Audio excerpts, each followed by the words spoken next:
আসলে মুনাফিকের একটা লেভেল থাকে।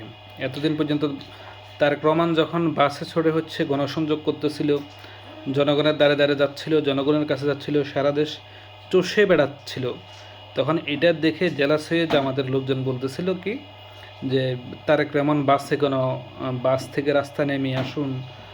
আর ঠিক এখন যখন তাদের নেতা জান্নাতি দলের এমডি শফিকুর রহমান যখন নিজে বাসে উঠে গেল, তখন বলতেছে কি বাসে চড়ে রাজনীতির প্রচারণা করাটা এটা অনেক বড় ঐতিহ্য। উন্নত দেশের অনেক আগের প্রধানমন্ত্রী বা প্রেসিডেন্টেরা বাসে চড়ে হচ্ছে রাজনৈতিক প্রচারণা চালাইছে।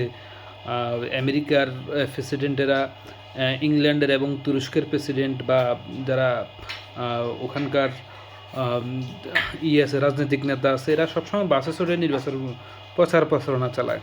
কিন্তু এতদিন পর্যন্ত বলতেছিল কি তারেক রহমান জনগণ থেকে বিচ্ছিন্ন, তারেক রহমান বাসে উঠে গেছে। আর নিজেরা যখন আসলো তখন এটা উন্নত দেশের কালচার, বাংলাদেশি কালচার না।